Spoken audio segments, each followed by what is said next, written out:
Party के दिल्ली प्रदेश के उपाध्यक्ष सह कोषाध्यक्ष आशु चौहान जी के द्वारा पुस्तकालय का जो शिलान्यास किया गया है, ये बिहार के लिए और खासतौर से पढ़े हैं।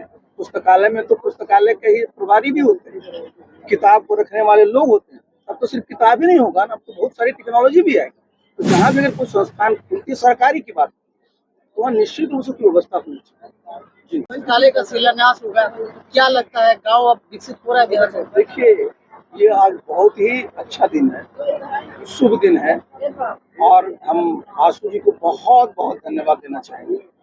उन्होंने अपने गांव के बारे में सोचा और किस चीज की नींव डलवा रहे हैं? पुस्तकालय।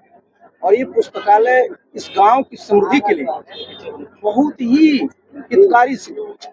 मेरी यही कामना है और हम जितने भी यहाँ के आसपास के लोग हैं, गांव के लोग हैं, उनसे मेरा यही अनुरोध होगा कि जब ये पुस्तकालय का निर्माण आज यहाँ जब होगा तो इसका ज्यादा से ज्यादा लाभ।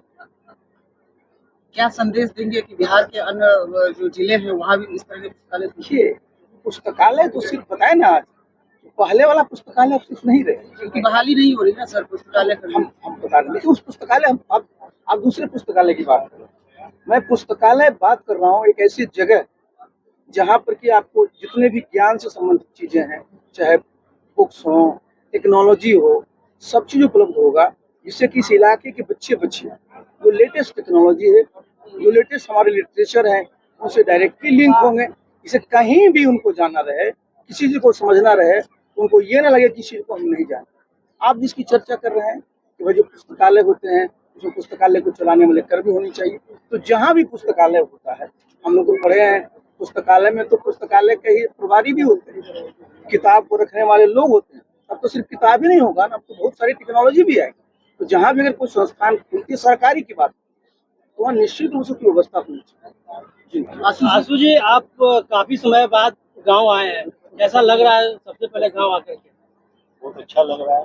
ये हमारी जन्मभूमि है, गांव आने से मतलब नहीं है, जन्मभूमि से जुड़ना हमारा सबसे बड़ा है। गांव के लिए सोचा आशु जी और कीमती वक्त निकाल कर अपने आया। और कब से मतलब दिमाग में आया कि गांव को तरक्की के लिए पुस्तकालय खोले? पूर्वज जी सोचे थे, अभी तो है नहीं, बचाए उनको प्रणाम करूंगा। जो अधूरा काम छोड़ के गया उनको। LGPR में आपको दिल्ली में प्रदेश उपाध्यक्ष बनाया गया और कोषाध्यक्ष। अब गांव आना जाना लगा रहेगा आपका या फिर दिल्ली ही ध्यान देंगे? तो समय बताएगा। समय बताएगा। सर बिहार में काम कर रहे हैं सर, क्या राजनीति में भी एंट्री जब चुनाव लड़ेंगे क्या? तो देखिए, बात की है अभी तो जो वर्तमान पुस्तकालय के लिए आए उससे चिराग जी की बयान से, चिराग जी का जो बिहार फर्स्ट और बिहारी फर्स्ट नारा है, उससे कितना सहमत है? बहुत सहमत है। दिल्ली का 60% तेरह विधायक बिहार के लोग देते हैं। अगला कदम क्या होगा? अगला कदम मेरा चिकित्सा है। चिकित्सा, स्वास्थ्य पे ध्यान देंगे। गांव में नहीं, पंचायत के हर गांव में, पटना जिले के हर गांव में चिकित्सा पुस्तकालय। पंचायत वासियों को एक संदेश क्या देंगे? पंचायत वासियों को संदेश देते हैं कि जो सरकार के द्वारा जो फंड मिलता है उस पर आप उसका उपयोग कीजिए। जैसे कि आप अंडारी गांव को गोद ले लिए, लेकिन बिहार में ऐसे कई ऐसे गांव है जो कि अभी सुदृढ़ नहीं है। उसके लिए क्या कुछ चिराग पासवान क्या कुछ व्यक्तिगत बात हुई है कि बिहार में कई सारे अभी भी जो गांव जो पिछड़ा है उसको आगे लाने के लिए? तो गाँव के लोग जब तक जागृत नहीं होंगे जब तक सुधरेंगे। चिराग पासवान पूरे गाँव में वर्णन करते नहीं, तो गाँव के लोगों को जागृत होना चाहिए। क्या लगता है कि आपके जैसे लोग हर गांव में खड़ा? मुझे लगता नहीं, मैं तो बस अपने आप से मतलब रखता हूँ, लोग क्या करते हैं उससे। ठीक है।